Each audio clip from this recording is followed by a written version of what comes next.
Reeves, and we are here in Ashland for around-the-clock's coverage of the 120th running of the Boston Marathon. We're going to show you some of the sights and sounds, some of the people that support it, and what happens here in Ashland as we run and we watch the Boston Marathon. We are now walking through one of the first water stations. Good morning, everybody. These are all volunteers who are here to hand out water to the runners. There's going to be 30,000 runners coming through here. So there's a lot of water and water bottles and volunteers, and they're all dressed in their Boston Marathon jackets, and they have their volunteer credentials. And we're going to go around this gentleman pouring water so we don't interrupt his important job. So this is just for the general runners. We're going to go a little further past this. Look at all these volunteers. Good morning. Good morning, everybody. All kinds of volunteers. And then we also have people celebrating already. It's a real party here in Ashland for Marathon Monday, especially for the people who live here. They either leave very early or they have their friends over and have a party. So, Jeff, you're an official with the BAA. Ralph and I are both members of the Mass Track and Field Officials Association. We're also USA Track and Field certified officials, and we are one of a team. Well, we're one team of 10 along each 5-kilometer mark at the elite water stations. So your job is to? We have to make sure that the elite runners get the right water. They have prepared water, which is part of their contract with the BAA. We have to make sure they get the right water bottle, whatever. We're watching for someone taking someone else's bottle, someone wiping the table out, someone impeding someone's progress to get the bottle. And we're also watching for wheelchair violations such as drafting, or God forbid something happens, they have to, there's a certain procedure. Yes. Well, my house is between the 3 mile and the 5-kilometer mark up the street. So the marathon's been part of my life since. I'm a lifer in Ashland, so I've watched the marathon since I was a pup, and it's a chance to give back a little bit, but it's always been part of, the Stone family heritage on Marathon Day. This is the elite stop. This is the 5K, and all the elite runners have their own bottles. A lot of people don't know that, so we set up all the tables, and at about 9:30, we're going to put the women will come through first. So we're kind of the officials, making sure that nothing's going on, and no one can choose, they have to pick their own bottle and everything. So. And personally, is this your first Boston Marathon, or have you done this before? Volunteered 15 years. Wow. And do you get to pick where you volunteer? You do. You actually do. I've done the finish line. I've done in Wellesley. I've done some water stops. So I've been kind of all over the place. Do you have for about 4 years, I think. Do you have a favorite town that you like to work in? Well, I live in Ashland, so yeah, so not too far from here. So yeah, very nice. Good. Yeah, well, it's got to be your favorite. Yeah, I guess so. So I would think that the finish is pretty exciting too, to be there. It is really great. So this is usually one of the busier intersections here in Ashland on 135. As you can see, we have our public works trucks heading one direction and heading the other direction, as well as Ashland's finest, as well as officers from other communities giving us a hand for security here on race day. Now, I've also heard that you've run this before. I ran it in 2004, just once. And what was that experience like? It was a great experience, because if you want to call what I did running, but it really was, it was a thrill, just from start to finish, and particularly the end of it. You just, you don't think you can go any farther, and you get to Kenmore Square, you get to the top of Heartbreak Hill, and the crowds pull you along, and your final inspiration, if you will. You're in a lot of pain afterwards, or at least I was, but it was great. It was worth it. Maybe some year I'll do it again. Well, you know that the selectmen have numbers, so if you ever want to, put your name in, we'd love to have you run and raise some money for some of the good things that we do here in town. Well, my daughter and I have been talking about running one of these years. Maybe we'll do it next year. Okay. 2017 will be a good year. There you go. Well, good luck. Thanks for volunteering, and thanks for talking to me. We're here with John Luca of Wine Empire, and he has created some little entrepreneurs. John, happy Marathon Monday. Same to you guys. Thank you. So what are you doing here this morning? We just having essentially coffee and water and soda, for our newest cell team Your members. sales team. Yeah, that's right. Why don't we get some of your sales team out here? Come here. And what's your name? Elisa. Hi, Elisa. What's your name? Carmen. Okay, so what are you girls doing here? We're selling coffee, croissants, Italian lemonade, and water.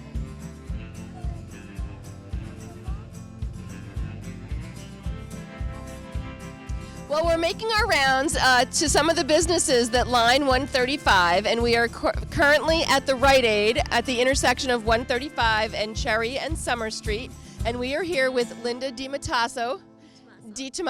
Linda, thanks for talking to me. Tell us, what are you doing out here in front of the Rite Aid? Well, every year we have a big fundraiser for Boston Children's Hospital. It actually runs for 6 weeks, and this is our day that we get to have a lot of fun, raise a lot of money, and just dance all day, basically. But it's an amazing experience with the marathon itself, but then it's very rewarding that we're able to have fun and raise money for Boston Children's Hospital. Okay.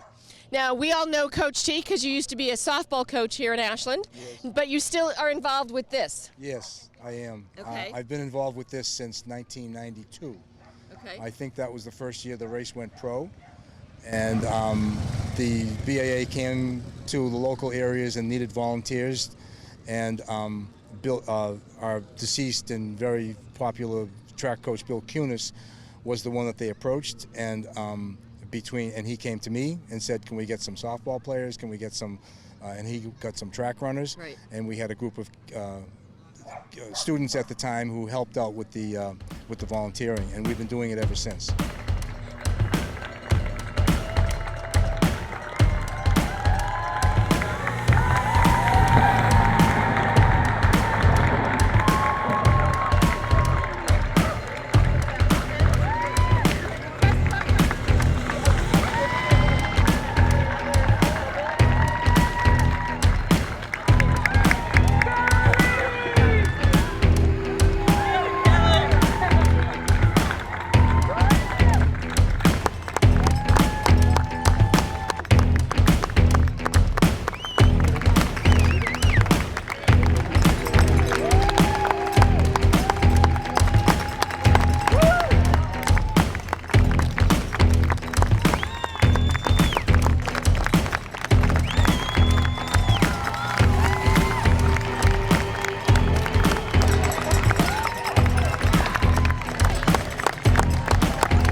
So we have our security coming through first, and there's a lot. They're really making sure everyone stays safe and that the runners are safe. And we spoke to the people who manage the Elite Runners Water, which is quite a task. Each runner has their own bottle with their own name. They know where it is. So we are at 18:40 in the race. It's a hot day for the runners today. It's going to be a hot race. Oh, and Hoyt Racing Team is going by as we're seeing the Elite Women's trucks. So they have to decide which way they're going to run. Most of them do go to the right, which what we're going to see. And here comes the Elite Women pack. They're pretty close together still. But as you can see with the motorcycles, they will have some people break off soon.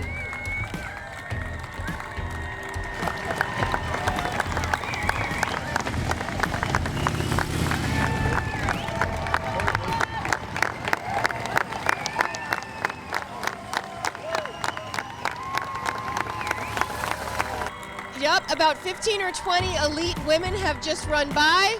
Here comes a smaller pack coming by us now. Knowles. Yep, these are, yeah. So how we know they're elite is the color of their bib. So these are yellow bibs. If they have a name, they're probably in the top 20. And if they have a number up to 80, they're still considered in the elite. So these are some named runners. Hagley going by, Gorno going by. When they have a name on there, you know they're really in that top group of people that could contend for the win. We have our security helicopters coming overhead as well, making sure everything's safe. Yep, I'm sure they are.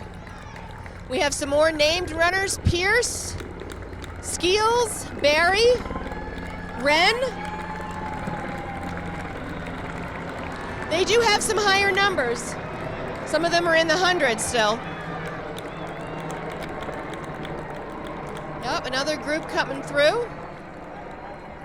So now what'll happen is we will see women with the elite runner, with the elite pack coming through, and then very shortly the elite men will start, and then we'll see that pack come through. We have now met Pat Levike. Pat, welcome to Around the Clock. Thank you very much. He is a friend of Coach T's. Pat, why are you here in Ashland?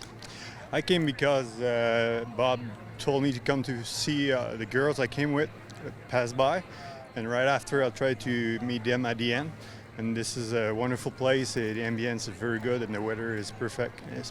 So you know someone running? My wife is running, and a friend is also running, so I got a big team of 2 girls coming by. And where are you from, Pat? I'm from Bécamo in the northeast of Quebec.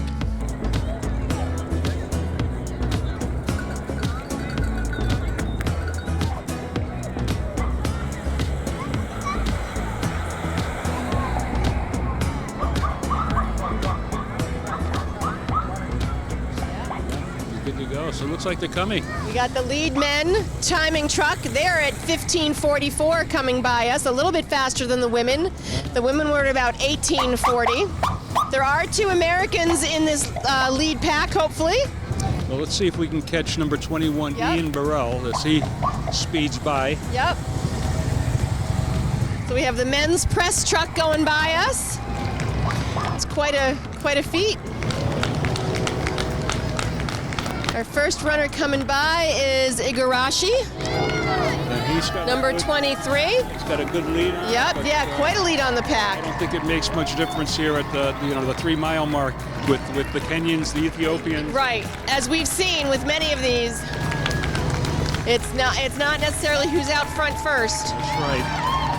I did not see Burrell there. Hopefully we'll see him here.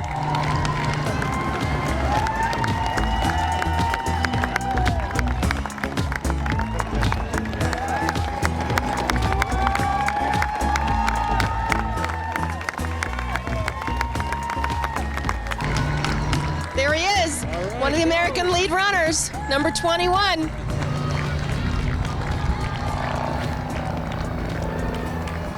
So it is impressive. I'm assuming that these guys run close to a 4-minute mile, and it's just amazing that they're able to do this for 26.2 miles.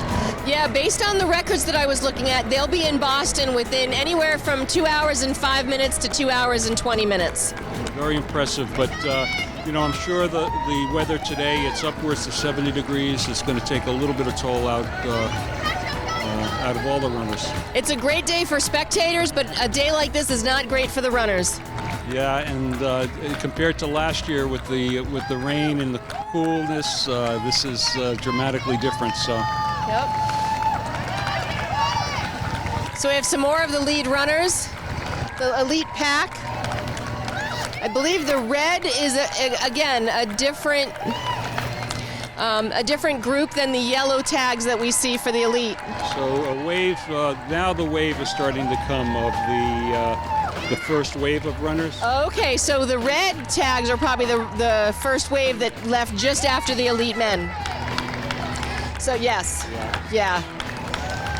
And our group of fundraising runners are typically, I think, in either wave 3 or 4. So. Right, and we're hoping to speak with a few of them. A few of them have said that if they can see me and it makes sense, they will stop. So hopefully we'll get a few of them. But yep, this is definitely the first big wave after the elite men coming through. Yeah, so it is. It's incredible. I mean, this is just the perfect vantage point to see just the wave of humanity that rolls down the hills from Hopkinton.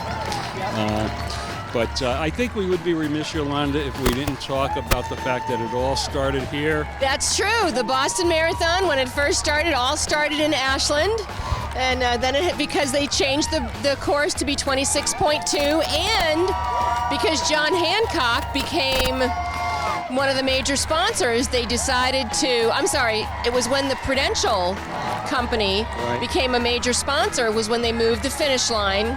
And between moving the finish line, so it was closer to the Prudential Center in Boston, and wanting to be 26.2, they had to push it out to Hopkinton. That's right. So very interesting story. You know, 1897, the first Boston Marathon started here in Ashland at what was then Metcalf's Mill, over where the location of Marathon Park is now.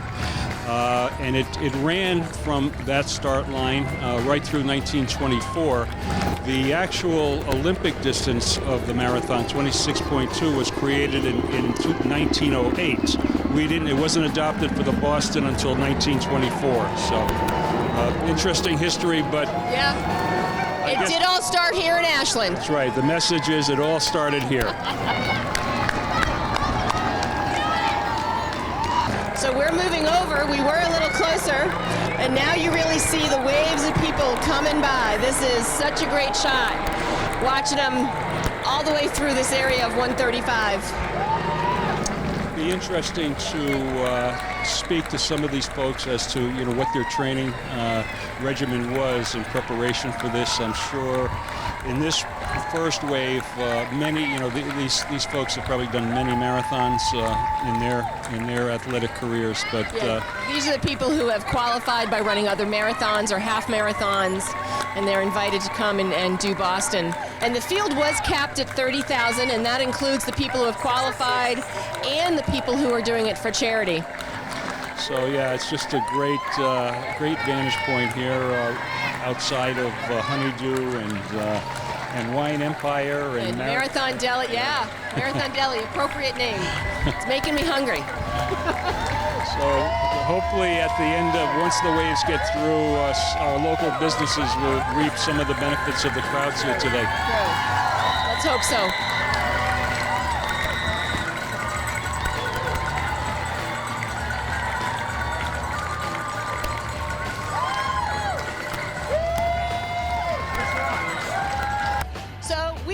Turned around. We have the runners coming from our back. We are on the island right at the top of 135 as it heads into the intersection with Summer Street and Cherry Street. This is the first wave coming through. Steve, thoughts on this first wave? Given the number in this first wave, I think we're going to be stuck on this island for quite a while, but it's just an impressive wave of humanity that flows down from the start line, and it's just an iconic event, not just for Ashland, but just for the whole Metro West Boston area.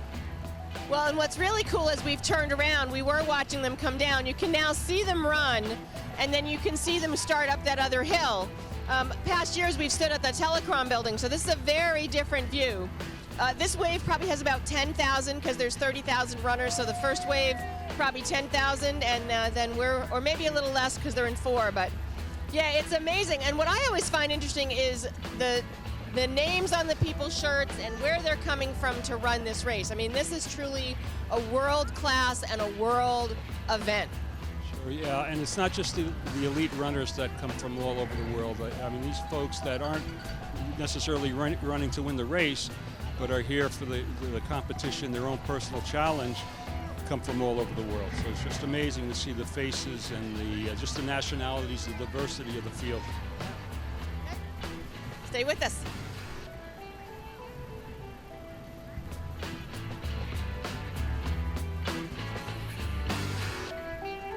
So we've turned ourselves around. We are now watching the runners come toward us. You are seeing them pass by us. We have Rite Aid in the back. As you can hear, the volume has increased. We have cowbells, we have people cheering, and this is truly what makes this a great thing to do here in Ashland. Well, I think Ashland really steps up to support the runners, and as you say, there's cowbells. The crowds have really swelled, and as you move down towards the Telecron building, they've gotten bigger and bigger. There's the parties going on in all the houses that look like a lot of fun. And in some years they've probably gone a little overboard, but it's all great stuff, and just part of that tradition on the course as they move through Framingham and move through. They meet the ladies of Wellesley shortly, so it's a great event. So yeah, a lot of fun. Yeah. And this is a great vantage point. We've done it a lot of times up on the Telecron building, but certainly sort of being in the sea of runners is the energy and the smiles on their faces still. They're just coming through Ashland their first few miles, and hopefully they'll still be smiling and proud of what they accomplished at the end of this. So last night we should probably mention that there's the midnight run to Boston. It's been an annual bicycle ride tradition. So did you do it this year? I did not do it. I was invited to do it, and I'm kicking myself at this point. My good friend Joel Loitherstein did it, and so kudos to him. And so I will either I'm going to make a commitment right now. I'm going to either do one or two things next year. I'm either going to do the bicycle ride at midnight, or I'm going to run the marathon. So. Oh. You've heard it here first, folks. Either the bike ride at midnight. I think the bike ride might be easier for you because you do a lot of bike riding. Well, I do a lot of bike riding, but this is the marathon is something I think for a lot of folks that aren't necessarily runners would like to do one time in their lifetime as a challenge. So, I am going to I'm going to ponder it for a little bit. Ponder it. Okay. You ponder, and when you make a decision, let us know. And hopefully, maybe you'll be one of our charity runners for next year. If I do decide to run, I will definitely want to be, fundraise for Ashland. No question. Great. Okay. Well, believe it or not, the first wave is starting to slow down just a little bit. It may not seem that way, and we'll be waiting for wave 2, 3, and 4, and we know a number of our charity runners are in the later waves.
Wave 2, and now we have Erin Williams with us. Erin, welcome, and thanks for coming back to Around the Clock. Oh, thanks for having me, Yolanda.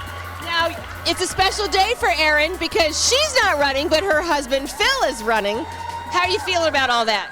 I'm really proud of him, first and foremost. To balance work and a PhD program and marathon training is a lot. I'm slightly nervous, though, being the wife. I'm just...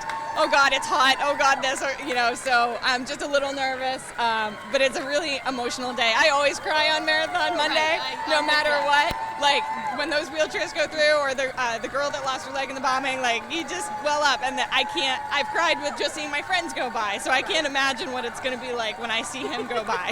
Do you have the tissues in your pocket? No, but there's waterproof mascara on. There you go. Yeah, and the sunglasses are gonna help. So as he was training, and we got to talk to Phil a little bit the other day, how did you support him in his training? You know, it's like block and tackle. So, okay, maybe this dinner time we have to do alone and he's downstairs on the treadmill running.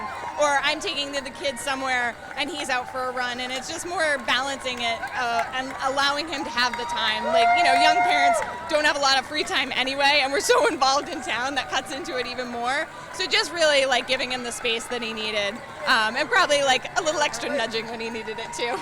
Now, you're an Ashland resident, born and raised. Do you remember watching your first marathon? I don't know if it was my first, but I can tell you what that day felt like. And I was standing right over there, like right in front of the sign for the K Plaza.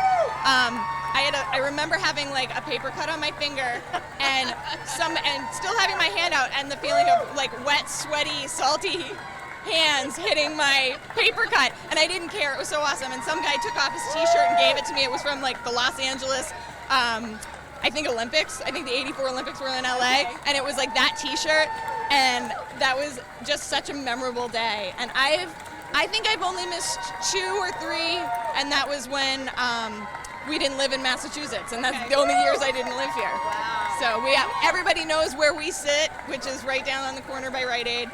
My friends always know the night before where our sign's going to get tacked up, and you know, So you have a traditional spot that you go to? Yes, yeah. Somewhere, you know, within these few like 50 yards, depending on who, you know, how big the crowds are and how rowdy my kids are going to be and if they need grass to go play on or not. So like when we had the baby and he was like just starting to crawl, we were right over here because it's a nice little grass patch for him to play in. Good. What's your favorite memory of a Boston Marathon? My favorite memory was the first year after my son Chase was born, and seeing Dick and Rick Hoyt run by and finally understanding from a parent's perspective that sort of love. I lost it. Like that to me was just so emotional. Seeing them and then having the heart of a parent then to understand that, yeah, I would do that too. And I would do anything for my kid the way he is. We were actually trying to fall asleep last night. Phil was a little excited, having trouble calming down, right. Understandably. And we put on a podcast of listening to Dick Hoyt talk, nice. And hearing him talk about the evolution of their running and how sore he was after the first one. And I didn't say anything to Phil, but I go, oh God, 2 weeks of being sore, you know. Maybe shouldn't expect him at work tomorrow. Okay, well hopefully he's taking the day off. He hasn't, but I think you got Michael might be calling in. Yeah.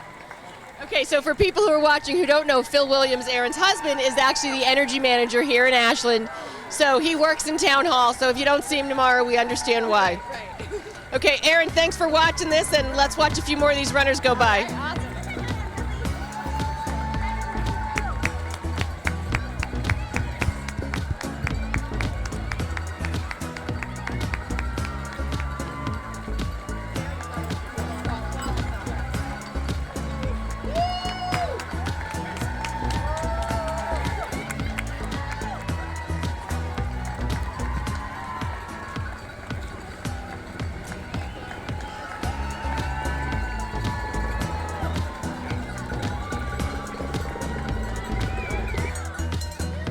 Changed our vantage point. We're a little closer to the crowds, and you hear the cowbells and the yelling, but you can see the runners going into the slight uphill. They've just come off of a downhill, and then they'll have an uphill as they head toward the Telecron building and head out of Ashland.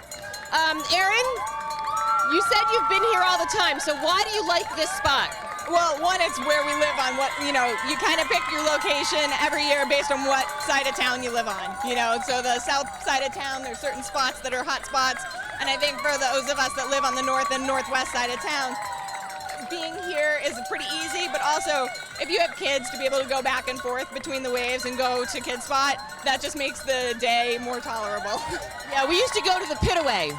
So you sit by the Pitaway and you'd go in and play with those at that playground, and that's a great spot. So we've talked to a couple of the businesses that are here in Ashland. We talked to Wine Empire, we talked to Rite Aid, but there are also a few people that have put some tents up. As a member of the school committee, I know you've talked about Yes for Ashland. Yeah, Yes for Ashland has a tent up, and it's great on a day like today for people to see them here, and if they have questions, to be able to ask those questions. And it's important, you know, starting to see the signs up around town, and it's nice. You know, I think we might finally get there this year.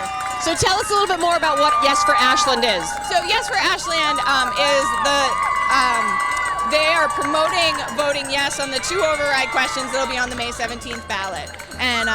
And so if you go to yesforashland, I believe .org or .com, I think it's .org.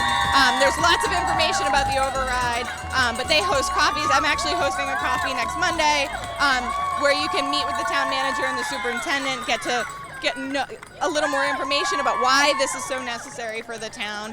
And they're just promoting it really well in social media and then also in print, and you know, just being really great advocates. I mean, hats off to Michelle and Betsy. They've done a wonderful job. Okay. So yeah, so not only do we have the main businesses, but other businesses and other organizations are here supporting the runners, but also just talking to people and getting some information out.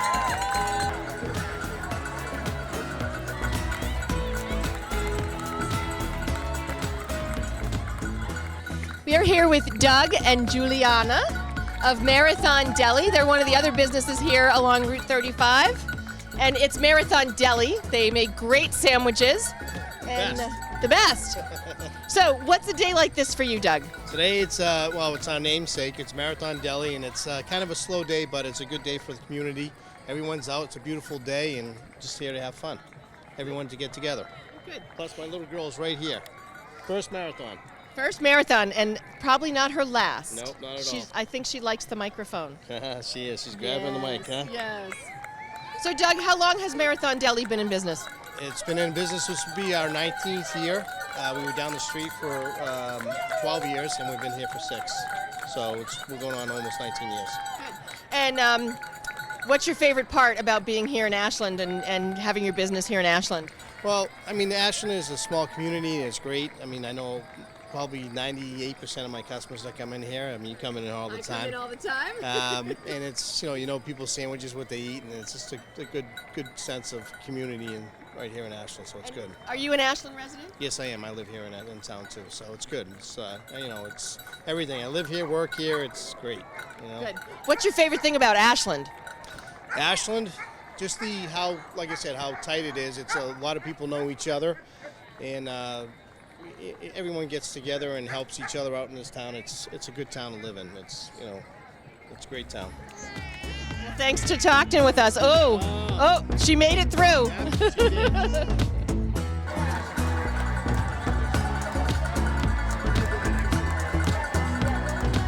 So we're in between Wave 3 and Wave 4 of the Boston Marathon, and we now have Michael Herbert, Ashland Town Manager, with us. Michael, how are things going here in Ashland today? Well, so far so good. We have all members of our public safety department out here. We got a lot of supporters out here, you know, showing support for all the runners. You know, it's a uniquely Boston event and a uniquely Metro West event, so we're all happy to be out here. So I have to say, I loved seeing the public works trucks blocking roads and making sure nothing got through. How many other towns are here in Ashland helping support our police and public safety? So we have a couple of other towns posted at each end. So Hopkinton and Framingham both help out. You know, this is a real regional type of event, so we have people in the MEMA bunker up in Framingham. Members of basically every town that has that the marathon goes through has a representative there as well. So again, we're all just about helping each other and making sure things go as smoothly as possible. Now, you're not from Massachusetts originally, but so how many marathons have you watched? Well, I've watched plenty. I haven't run any yet. So you haven't run any. No. Are you going to join Steve? Steve has considered running next year with the one of our numbers. Oh, I'll consider it. Let's leave. Running is a relative term, so you know. But no, it's just great to watch the competitive spirit of this just great event. Good. Well, thanks for taking a few minutes and talking with us. Enjoy the rest of the day. We have moved our vantage point. We are now coming down the hill a little further. This is now the 4th wave of the marathon coming through. And this is where the charity runners who are running for the Ashland Board of Selectmen Charity Organization are running. We are also hoping to grab Phil Williams, our energy manager. We had the opportunity to speak with Aaron Williams. He has promised he'd stop and talk with us, so we'll see what happens. We also have Jacob Guggenheim, and 2 of our Mendez teachers are running, Lauren and Kelly. Maybe they'll stop. And it's a hot day for a run. There is a little bit of a breeze starting now, but we'll see who we can grab and who we can talk to as this fourth wave, majority of charity runners, go by us.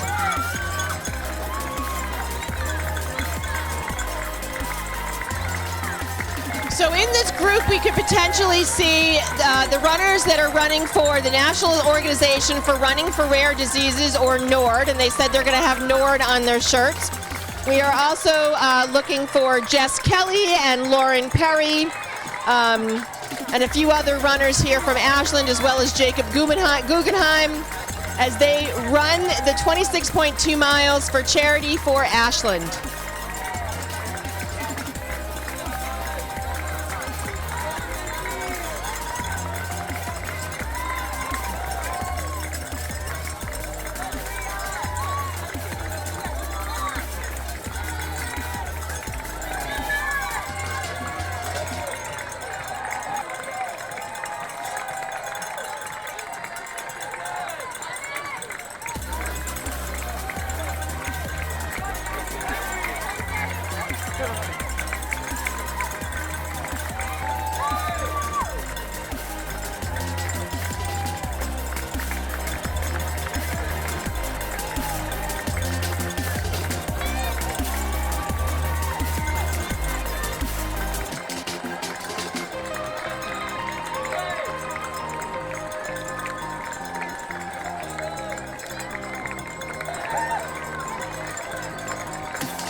So as you see this wave of runners come through, you see a lot of them with different team shirts, because majority of these people are running for charities. So we've seen for Children's Hospital, for Dana-Farber, for other organizations that do fundraising. I just saw two runners that are blind, and they're running with a guide runner. And again, they're all running for charity for whatever organization that they are running to support. Michael's Miracle is a shirt going by.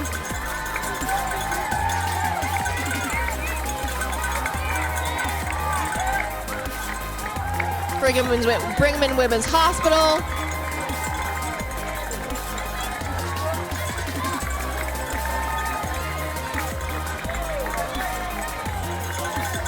Team Ioneer.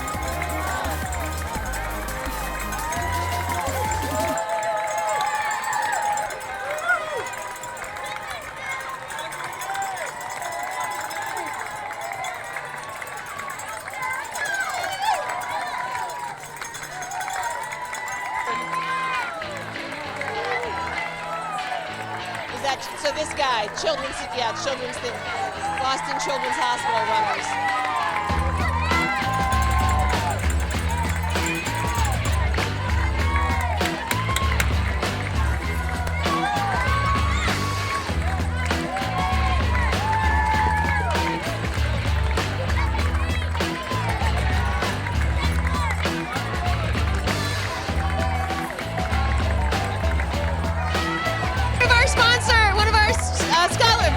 Running for the Boston.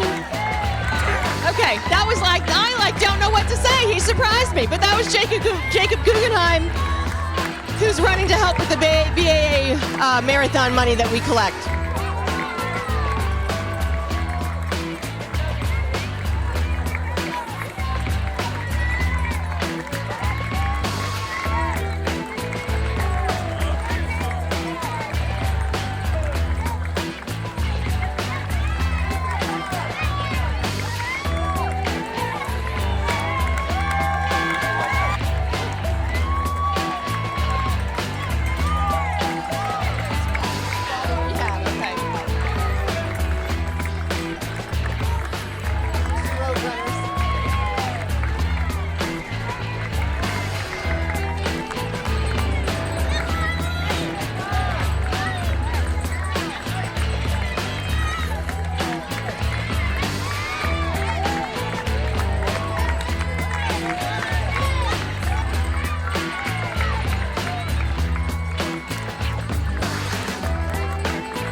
raising funds, and they have either someone that they're running for or some charity, and they're doing it for the love of it, and they're not worried about the time, but they are running, and they need just as much support, if not more, as we have them run through Ashland.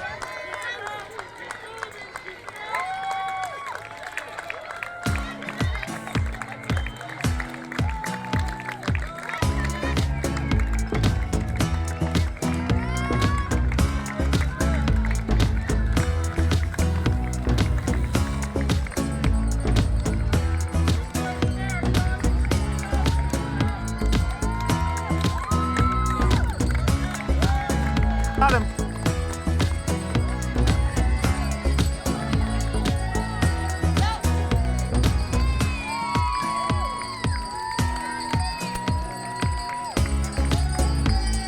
And here we have Phil Williams, who's running for Ashland, and we're going to walk him past his family. We're going to walk past your family, just you don't want to stop.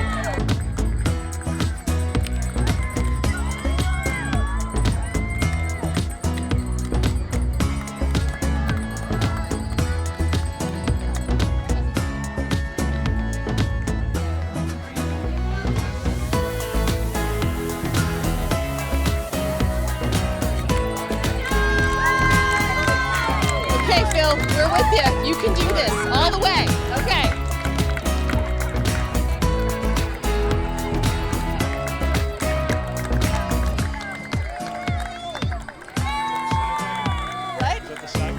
So the last of the runners are making their way through Ashland. We just had the opportunity to encourage Phil Williams, who's running, an Ashland employee, an Ashland resident, and also running for our BAA grant program. Thanks to Phil for stopping and taking a few minutes. We have heard that the elite men and women have finished. 2 Ethiopians have won the race for this year. And we're going to wrap up our coverage with a little bit of last footage and some music as we close it up here in Ashland for the 120th running of the Boston Marathon. So as we're finishing our coverage, we've found some very enthusiastic fans of the Boston Marathon. Girls, tell me your names. Hi, I'm Maddie Klepper. Hi, I'm Rebecca Benedictus. Hi, I'm Amanda Syatt. And you girls live here in Ashland? Yeah. Okay, and what do you think of the marathon? I love it. It's really fun to watch, and it's fun to support all the runners. I love how there's so many people like alongside the road cheering all the people on. Yeah, I just love cheering and supporting, and it's just really like inspiring. Okay, well, girls, give us your best last cheer for the Boston Marathon.